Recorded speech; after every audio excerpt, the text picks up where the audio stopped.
All right. Hello, everybody. Thanks for sticking around at this event. There's still quite a lot of people online, so that's great. Let's see if these four great guys can do anything about that and see if we can lose the rest of the audience in no time.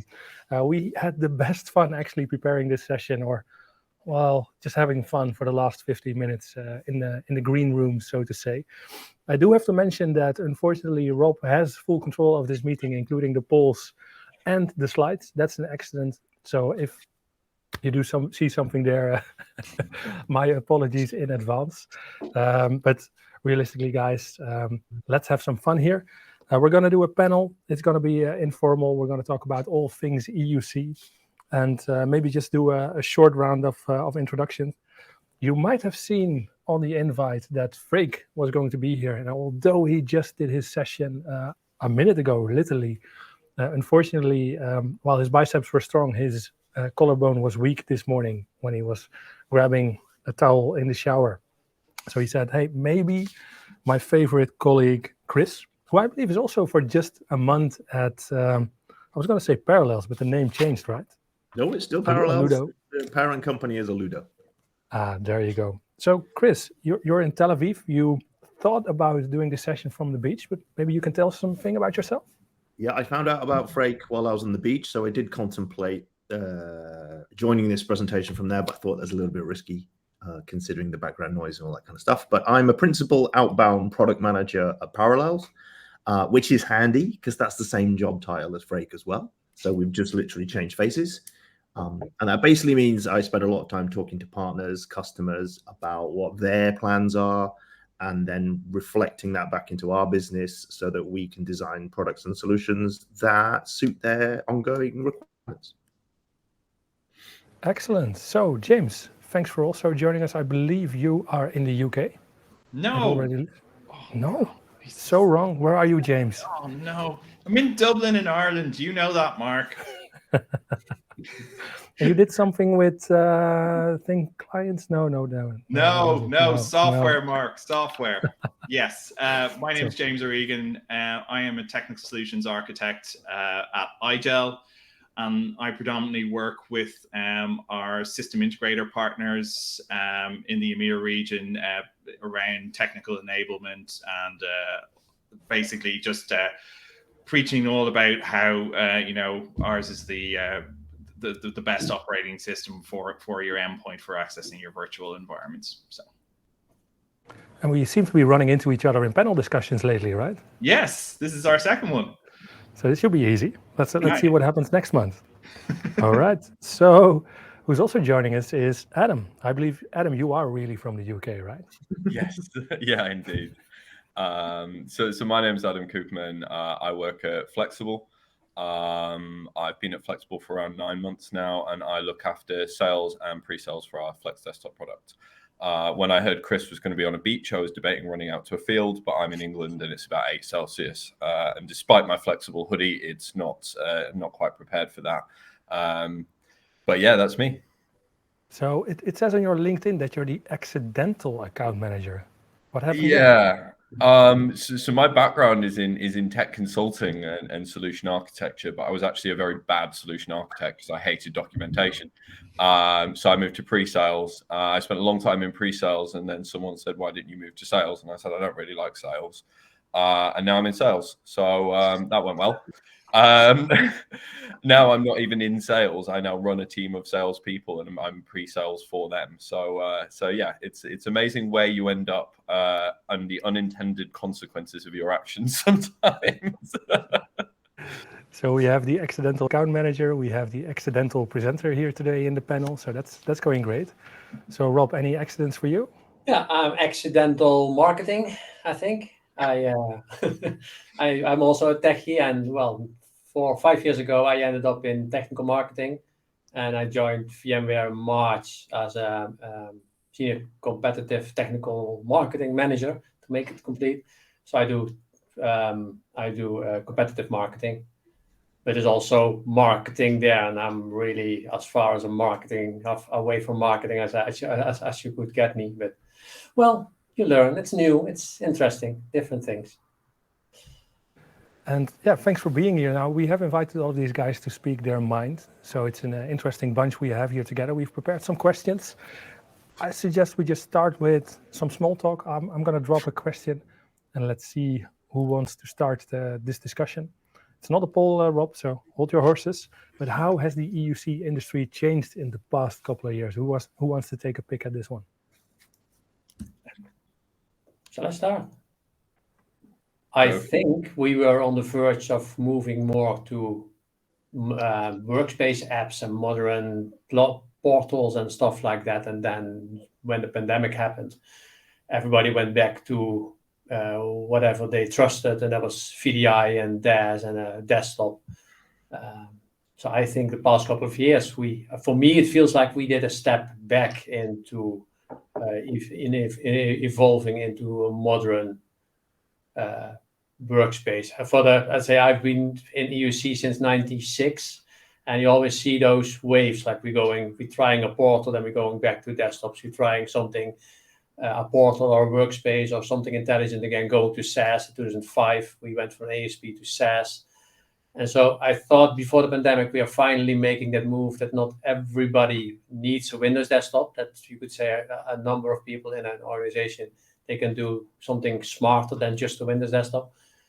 But it seems like the pandemic has brought us back and everybody's happy with their desktop right again. So it will take a couple of years for the wave to go the other way, I think. And Broadcom, sorry, you have to talk to a press office. So who is at liberty to speak about Broadcom and what we think about that? It's an interesting one where we've got to be careful what we say and what we don't say, really, isn't it? It's I really hope it goes as well as possible, but some of the press announcements I saw around kind of the top amount of revenue coming from X number of accounts were a little nerve-wracking, to be honest. And I think it's interesting the leadership change from the VMware Broadcom over to Citrix as well. And I'm interested to see what will happen with it. I mean, we joke about the year of VDI every year, right? And we all know that COVID was the year of VDI. That was the year that suddenly everyone went to VDI. And I think people are moving to cloud. I've seen people now moving back from cloud. And I think people still haven't quite got it right. And I think that's one of the issues that we've got is VDI is inherently complex and people are pushing towards cloud and then finding out actually this might not be the right fit, but then on-premise isn't the right fit and all their apps in cloud. And I think there's a lot of mud and a lot of change going on at the moment while the dust settles from the rapid transformation that was driven by COVID. And I think that coupled with the turmoil from the current vendors and current world events that may increase things like power costs are going to be quite interesting to see what happens, because there's a lot of overriding forces in the EUC industry that we don't normally consider, such as power costs and costs of oil and costs of gas and things like that, that are going to have an overriding impact on what happens over the next few years. And I'm not at liberty to say what I think will happen over the next few years, but I imagine things like cloud costs are going to go up to match the power costs and things like that. And chip availability as densities get higher with the latest releases of CPUs should come down, but the TDP of those chips is still going to go up. So it's going to be a really interesting few years. The other thing, just to top that off, is the availability of network connectivity. Things like 5G, things like Starlink are suddenly making this kind of global view of VDI as a solution actually feasible for the first time. So we've got a conversion of different things and forces in the market happening that are going to really shake things up a bit. And I don't want to put any predictions on it, but I think it'll be really interesting to see where it settles. Yeah, I agree with what Adam's been saying there, and I suppose to answer the question about what's happening with VMware and Citrix, it's kind of played into Microsoft's hands, because you've just seen this massive increase with AVD and Windows 365. As you know, there's uncertainty around those two companies, and you know, to echo what Adam said, I really hope they're good outcomes for everyone who works there. But to take it from like an industry perspective, you know, Microsoft, as we know, this was the one big thing that came out of the pandemic. We saw Microsoft usage for, you know, Teams off the absolute charts. and all of their different cloud services, including AVD, massive kind of movement towards AVD. So I think that's been one of the big changes, because as we know, Microsoft in the past have been pretty small when it came to kind of EUC and RDS type things. It was always kind of, you utilize Citrix or VMware, and we wouldn't really have a conversation about Microsoft, whereas they are now completely front and center when it comes to talking about EUC. Yeah, I would agree with that. I think the comment I would make is that there's been a massive increase in choice. I think the mistake to draw from that is there's one future solution. We in the IT industry in general tend to be fooled in every 3 or 4 years, thinking the next new thing is going to be the 100% thing that everyone is 100% going to use all of the time. Maybe some people use it. We stay on some stuff. You've only got to look at a normal average customer and look at all of the stuff in that customer uses that's more than 5-6 years old, right? So technical debt just keeps getting bigger in the majority of companies. So the past 2 years has basically, to me, seen unprecedented amount of change, and customers have had to deal with that however they can. Some of that has been purely kind of tactical. They've had to do stuff. So, for example, Citrix saw a massive increase in the number of remote PC license connections they had, because people were literally connecting to physical desktops. Over time, I'd expect that to kind of level out and go back to a more kind of strategic thing. From a VMware and Citrix thing, you know what? Broadcom and VMware and TIBCO and Citrix, they're not in this game to do bad business. This is all about business. So they're going to look at a business model that tries to make them more money. And yeah, that's going to maybe be a different business model tomorrow than it was yesterday. But we just kind of have to wait and see. And there'll be some winners and some losers in every business model. So yeah, there's uncertainty, but no one's in the business of losing money. So I think it will be an interesting outcome. But like I say, there are multiple choices customers have got. So if Citrix used to be their option of choice and now it's not so popular for whatever reason, whatever business model changes, there are plenty of other options out there for a prospective customer to choose from. I couldn't agree more. But I do keep on thinking that it must be very hard if you're CIO now, IT admin, and you have to sign that contract for the next 5 years. Do you sign VMware? Do you sign Citrix, right? With the changes coming, some of the stuff leaked, sure, with the best intentions, but it makes the decision harder, right? Is Microsoft with AVD, the platform, is it mature enough to start working on? It works excellently, but is it, it doesn't have the maturity and the management that the other ones already have. So I guess that could also play in the hands of other players that maybe traditionally have focused at the smaller environments that do like that flexibility, like Parallels offering could be something that is really benefiting from this. And overall is then why if we talk about all these AVD and Citrix and Parallels and VMware, we're talking about Windows desktops, and that's something that I find strange that after, I don't know, let's say 2012, now 2008, we started with VDI. That's so long, we're still talking that everybody would need a VDI desktop or would need something like that. And I'm a VDI guy. I started when VDI was born. So I'm a VDI guy, but it's just like, I would say that customers, also because Microsoft licensing is, of course, crazy and non-competitive, that you should look at alternatives. Do you really need all those Microsoft licenses? And yeah, if I would be running a project right now, I would really look at my users and at the use cases in a company and see, like, can I move certain parts that only use a word processor, and I'm saying word processor, not Word per se, a word processor and email and so on, and can I move them to another platform and making it more agile, making smarter decisions, getting them a modern workplace. But I hear that idea sometimes, but do you see it in practice? Are people doing this? Because we are being held back because of, I don't know, licensing. Things are free, and I don't know. I wonder about that. If that's I see a lot of US customers, and they are really afraid of change. So I hope that in a month when I'm in Barcelona at Explore that I see European customers that are more open for new things. Yeah, I definitely see customers contemplating that, Rob. Maybe not in massive numbers, but the customers normally that are thinking really about that is the customers that are looking at their application stack and going, I could shift the whole thing to software as a service.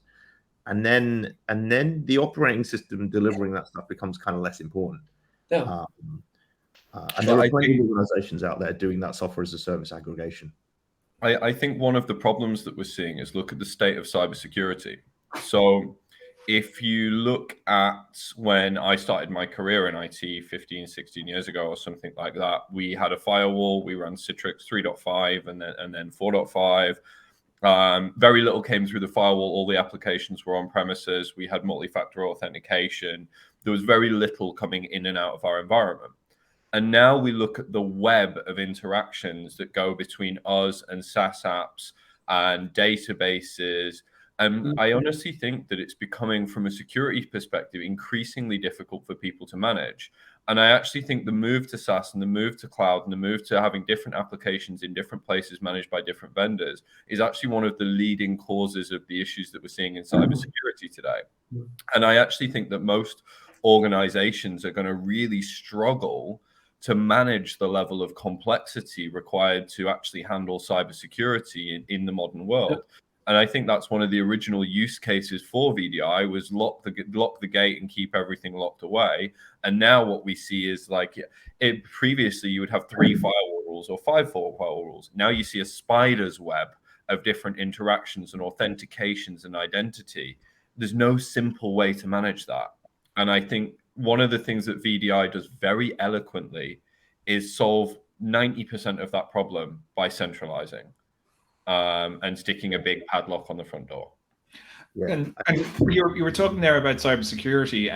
I know from speaking to some of my colleagues and stuff, and they've gone to like events where there's been CISOs, and like VDI is not even in their wheelhouse. They're thinking about, and it's about opening their eyes to this, about how many security holes you can fill with a VDI solution. They're looking at, AI-based agents and all this kind of stuff, and it's just because we work and are exposed to EUC all the time. But if you think of the wider kind of IT audience, EUC doesn't really come and VDI or DAS doesn't really come into the reckoning from a security perspective. So it is kind of supposed to create that awareness of the potential of VDI based solutions as one of the tools around security.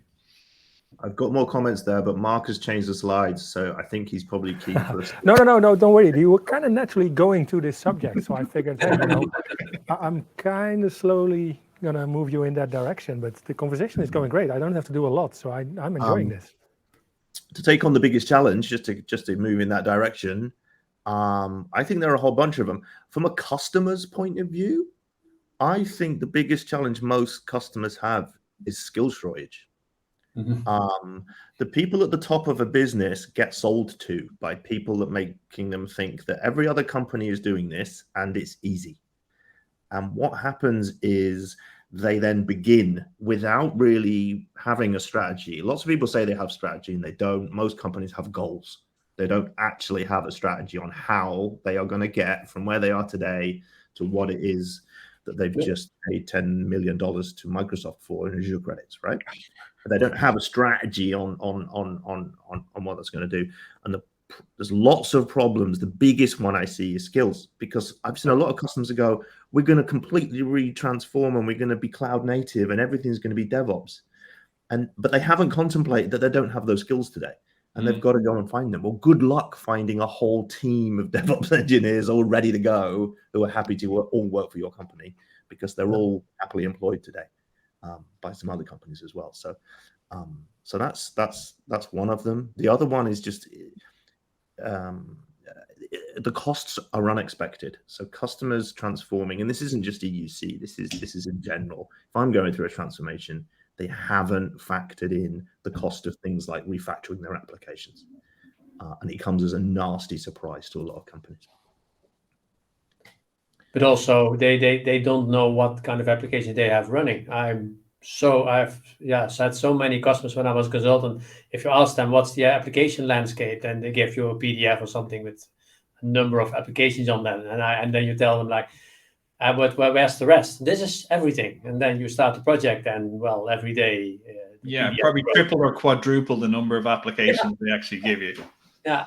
So I was talking today to an SE. He was that we have a customer who wants to move to VMware from another platform, and he was asking like, my contract ends in December. Is it possible to move VMware before that time? And I was like, oh well, it could be if you have all your applications in order, if you exactly know how to install them, and if you have your VDI image automated, except all these things I was setting there. Then maybe if you have a team to do testing and all these kind of things, maybe it would be possible. But I would say no. It's Well, yeah. If you look at like a vertical like finance, I remember I was working for an IT services company, and we were engaged with one of the banks, and it was bought out by one of the big outsourcers, and they came in to do an inventory of all the applications and stuff. And there was this machine, just a small machine under a desk, always, and it's running Windows 3.1. And they said, "What's that?" And everyone went, "Don't touch that." Yeah, no. It's the most critical system in the bank. Yeah. Oh. And this is kind of, I think, one of the things around applications is, we talk about SaaS and DaaS, but there's still all this complexity and, in-house applications that have been designed by people who, some of them aren't even alive anymore, and no one knows anything about them. So yeah, I think I suppose DaaS and SaaS is kind of, that's the upper tier, but the reality is there's still, to utilize the phrase, there's this massive long tail of in-house and old Windows style applications that still exist for most big enterprises. And I think you go for it. So one of the things that's kind of apparent here is that the barrier to entry of a VDI solution hasn't really changed. We've got DaaS and we've got all these fancy solutions and things like that, but the actual barrier to entry and barrier to adoption is still very high. It's a skills problem, it's an automation problem, it's a self-service problem, it's an adoption problem, and it's not going away. And Gartner have defined DaaS now, but to be honest, I don't think they've done the best job of it, being frank about it, because the definition of DaaS doesn't actually match what customers need, which is the maturity and operational readiness of the solution. It's actually how ready is it to be unleashed on your users rather than how managed is it by a vendor or a provider. And how much of those components do you have to manage? Because the real hard work is the adoption, it is the automation around it, and it is getting those kind of apps and profiles right. And I think that's one of the issues. They've defined it around one of the smaller problems when it comes to VDI, rather than the biggest barrier to entry of a VDI solution.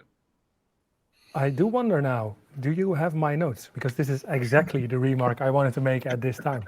It's one of those things where, as DaaS Like a Pro, together with Ruben and with Dennis and with Christian, who works at Microsoft developing this stuff, is even we can't agree what DaaS is, let alone Gartner. We've seen the same table. We wanted to use it in our survey as well, but that was a little bit too expensive.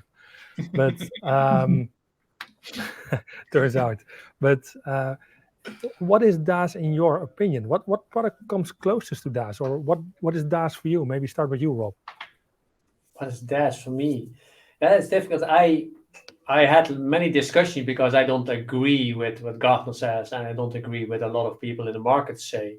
Because if you listen to the market, if you listen to a lot of people who write blogs and so, they say any desktop that is published in the cloud is seen as a DaaS solution. But I think that a real DaaS solution, if I go to the latter, a DaaS solution would be that you get, as a customer, you get a desktop offered and you can pick some applications or install applications yourself in there. And that's the whole management that you do. You assign a user perhaps, but everything else should be provided by you. That's just like if you have a SaaS app, you just want to have the app. I don't have to restart Google, the Gmail server every once in a while. So with a DaaS platform, I want to manage my desktop and the user that's connecting there, and maybe the application I want in there and nothing else. But well, I learned when I worked at Citrix that I should say that DAS is every desktop that runs in the cloud. Or as I listen to you now, I would almost summarize it as give me a desktop and an invoice. That's all I kind of want to see and make sure that's it works. what it is. That's, I think, what DAS should be. But I don't think DAS ever can be that, because deploying a good, and I hate the term DAS, and I really don't like the term VDI particularly either. I tend to lean on end user computing, but that doesn't really hit it. Virtual end user compute, or however you want to define it. But deploying DAS and deploying VDI or end user computing isn't about swiping a credit card and getting a desktop. It's about understanding business needs and business requirements and mapping them into something that actually drives change and competitive advantage for that organization. It is not, it's never going to be what people are trying to make it at the moment. I don't think it's possible, because every business is unique and the way they operate is unique. You can verticalize it to a degree, but you cannot standardize something that is so custom to every individual user in a business, never mind just an individual business. And you also wonder how mature something is, right? If, for example, you're setting up a popular solution like AVD, and you're halfway through the process, and now you need to jump out to GitHub and get a script from Awesome Dude 85 to get it done. I mean, this is the reality we have today.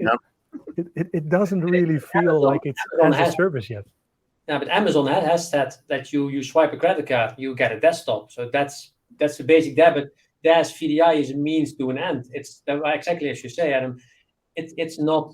It doesn't provide anything to the organization that will make people work, because you need everything else sorted out first. It's just, it's desktop, and the desktop is the most simple thing to get when you do a project. Everything else. I think businesses don't actually care. They don't care about VDI. They don't care about DAS. They want their employees to get access to the stuff they need to do their job. That's ultimate, and that's kind of where Adam's going with this. Got to give business value. So we spend all this time talking about, is it VDI? Is it DAS? Is it what? How about server-based computing? What the hell's happening with that? People, they don't care. Business doesn't care.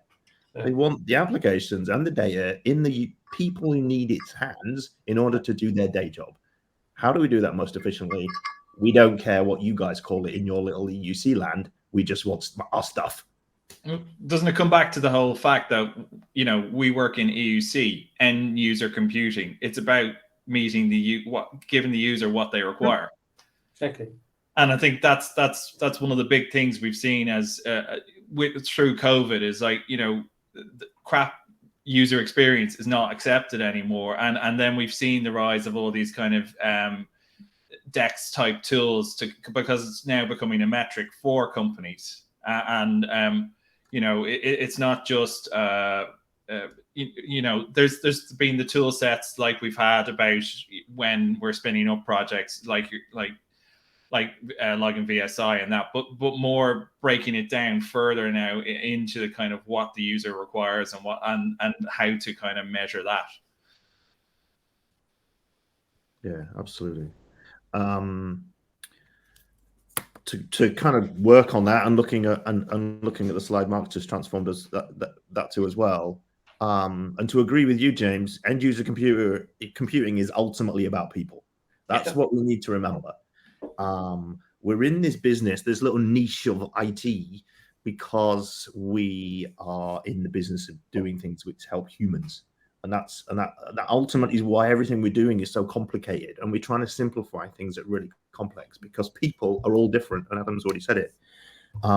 We're trying to keep people in touch with these services which are changing rapidly, not just kind of yearly, but monthly. These kind of services, application vendors are changing how they deliver applications, and we're trying to make that simple to consume.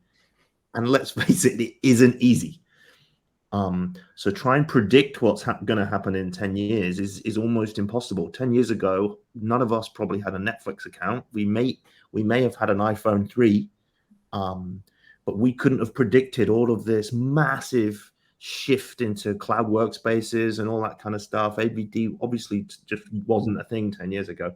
Who knows what's going to happen in the future? But ultimately, to make our clients happy, we need to show them the business value. And I know I'm probably stealing your thunder, Adam, because that's No, that, no, you're that fine. was your thing. I agree.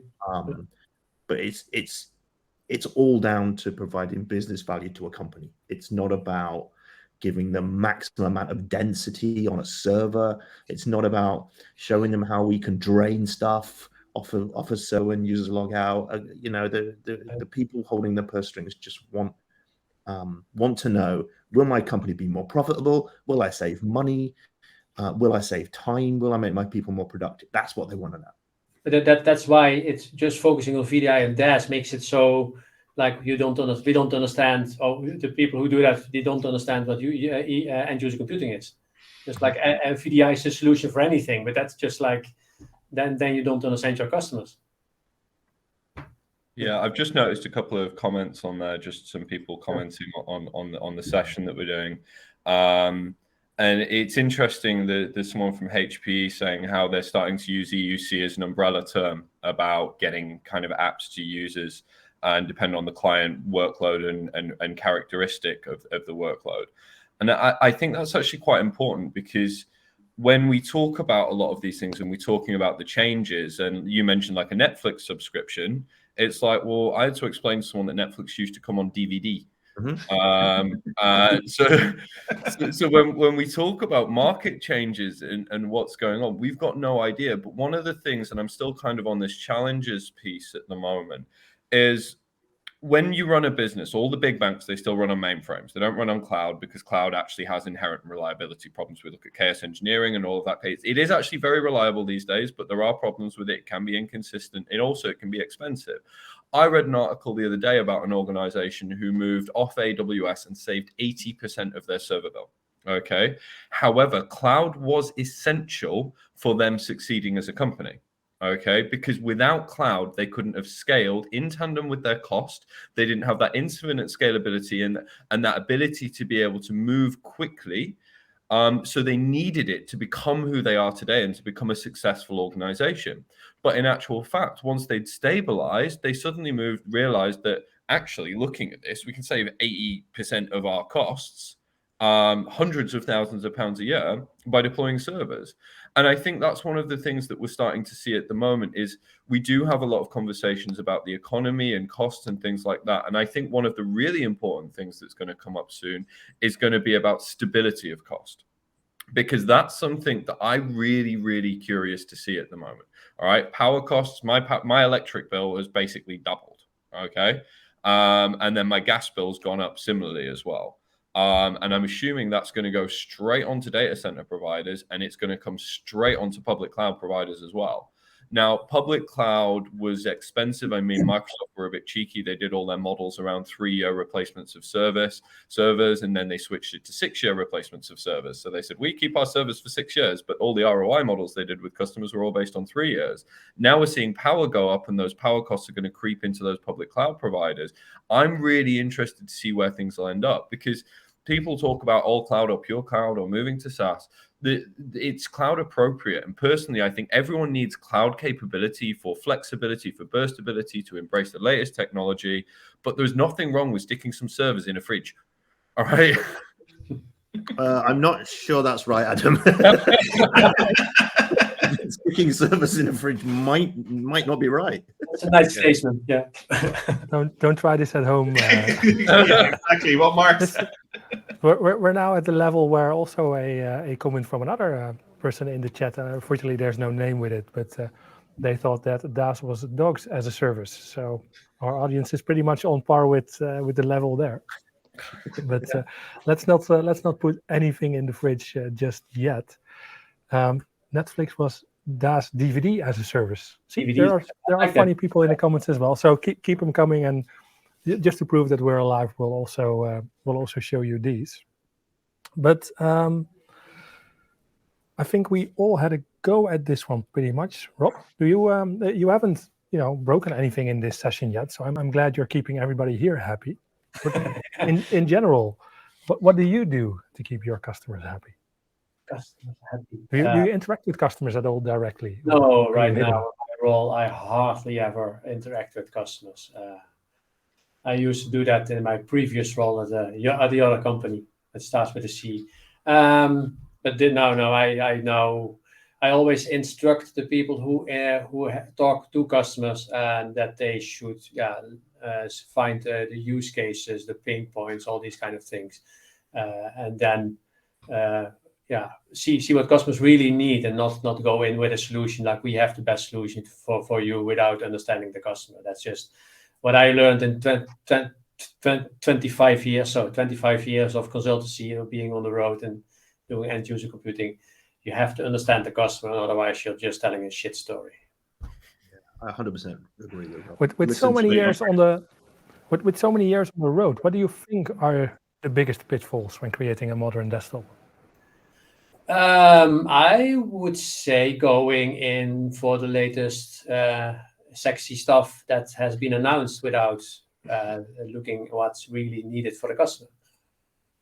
So let's say in 2008, 2009, 2010, 2011, the years of VDI, every sales pitch was you need VDI. Sometimes you could also do a multi-session environment or a server OS multi-user. So I sometimes try to convince customers that they did not need VDI because it would be too expensive for them. Really, that time with the IOPS stories and everything, you would needed a shitload of disks and everything. It was quite expensive. But customers really told me but it's the new sexy thing, and my management told me we need VDI. So I think that's the pitfalls of designing something to go for what's hot now, without really looking at all the options, and without forgetting that the end user is the point where most hacks and most threats are coming in. So designing something in the cloud without taking a good focus point on the endpoint. And I think I agree with that. And it's also for me a lot of going all in, right? We saw the same with application virtualization. Yeah. The amount of companies I went into that said, oh, we want to get to 90% of the applications on AppV, 95% maybe even, just because, right? And the same is happening with app layering or going to the cloud. Whilst maybe, especially looking at the cost, however, your energy bill in your on-prem data center will also go up. It might be efficient to keep your own hardware around for a bit and do the scaling, or maybe the infrastructure and the brokering, the gateways in the cloud. You guys have any opinions on that? It's tricky. I mean, It depends. It really depends on what you want to manage and what you don't want to manage. I was speaking to a customer recently, and they said it took them 4 years to fully deploy Citrix Cloud. And that was because they work in a critical environment and they didn't have every single feature and every single thing tested. And one of the things that happens when you hand over things like that is you hand over an element of control.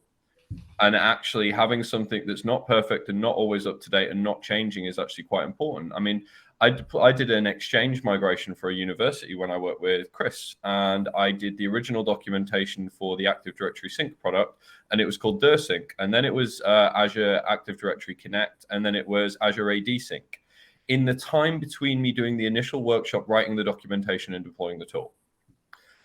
Now, in actual fact, there's nothing as constant in change in tech, but how the hell are you supposed to run a hospital when something can change every week, or there can be a bug introduced and you have no control over that? And I think that's one of these things that like cloud providers and these people who are doing constant updates on software are forgetting. Sometimes actually, I don't want the bloody new feature. I just want something that's stable and is exactly the same yesterday as it is today, as it will be tomorrow.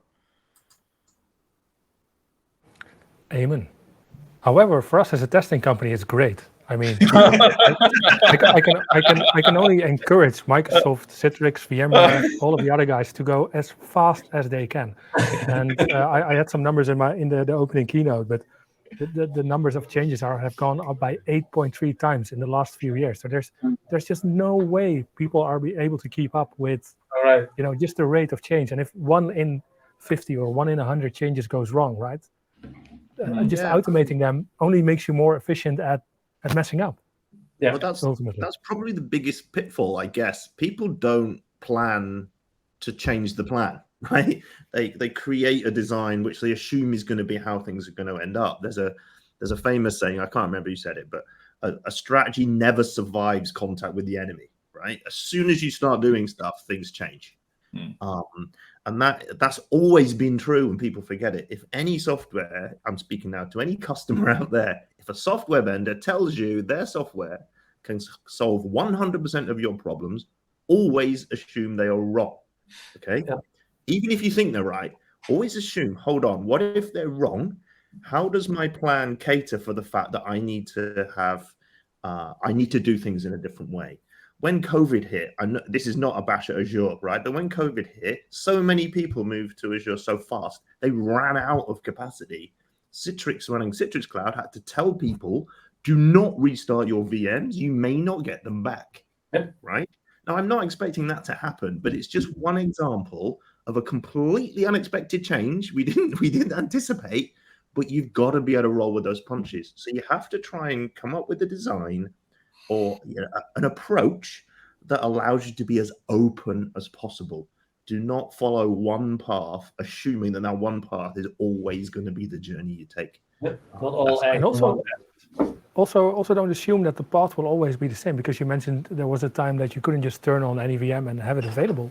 But we've also seen that once you turn a VM off and really turn it off, you turn it on again, it might have different specs. It might have a different CPU, which is mind-blowing, right? It's fast today, it's slow tomorrow, and who's looking at the specs for the CPU in cloud? I have an instance. I don't know. The amount of confusion caused there is just mayhem. And I think, so this is the bit where Chris has kind of stole my notes. So I've been taking a few notes on what I want to talk about, and I just put changing of the environment, planning for change in the future. And Chris has just stole my thunder on that one. So revenge, don't worry, you've had it. But standardization and a point in time design these days, I think, are useless, right? You've almost got to have a direction and a strategy of what you're trying to achieve in the end goal in mind, and just keep working towards it. I don't think there is a black and white, this is the design, this is what we're doing. It's just not realistic anymore. And it's about adaptation to change. I mean, the example I always talk about is somebody starts in finance and then they suddenly start doing all the reporting and suddenly they need twice the resources. How do VDI environments plan for that? There's loads of tools that will tell you something's wrong and they'll tell you CPU's full, and there's very little that will allow you to act on those pieces and to make live changes in the environment. And it's that dynamic change to an environment. When we talk about enterprise agility is a complete myth. We've all worked in enterprise IT for long enough to know that it's a complete myth. But the ability to be dynamic and the ability for these things to change. And I talk a lot about Loon Shots by Safi Bahal, where he talks about life at the freezing point of water, where you need to be solid enough to be rigid in your structure, but fluid enough to be able to change. And I think that's one thing that we really have to remember here, is that if something changes, just as Chris was saying, you need to be able to instantly flick from we're following a structure mode into something that is liquid and is changeable and is dynamic. It's like Terminator 2. Yeah, exactly like that. I've got a Nerf gun somewhere. So is anybody gonna go over Adam's quote? Does anybody have a better one to end with, or shall we just call it a day? Call it a day. Rob has he wins. Rob has not broken the session yet, so we still have plenty of time. But people don't know that I have all those controls. Huh? I've been nice, haven't I, Mark? You've been well behaved. So where's Mark? I just drove into a tunnel, I guess. I don't know why you give me control. But since we had a last-minute replacement for Freek, maybe let's end on a fun question. So, what's the best excuse you've had to get out of work or a panel session recently? Oh, now we're all honest guys. Okay. But I mean, Chris is directly calling somebody out here. No worry. So I do want to thank also Freek. Unfortunately, he couldn't make it because just before this morning he broke his arm. Chris, thank you very much for standing in for him last minute and not being on the beach. Although I'm sure this is a good replacement for that. Rob, it's always a pleasure to have you in a meeting. Thanks for not breaking too many things. No. Adam, always a pleasure. And of course, James, I will never say that you are from the UK again. And I know you guys do software. With that, with that, we're now going to have a small break. And then it's Hilko, also from VMware, just like Rob. He's going to talk about upping your game with EUC insights. And he's just basically going to geek out. He's tested the hell out of everything. He turned every knob and bolt that he could find in VMware Horizon, in the EUC environment. And he's going to really deep dive and show you how you can make your environment better. And then Blair Parkhill, my colleague, he's going to talk at the same time about the hidden problems of collaboration tools. So take your pick. You'll have 15 minutes to decide. Choose wisely. And you guys, thank you. I hope to talk to you guys again soon. Cheers. Thanks, everyone. Cheers.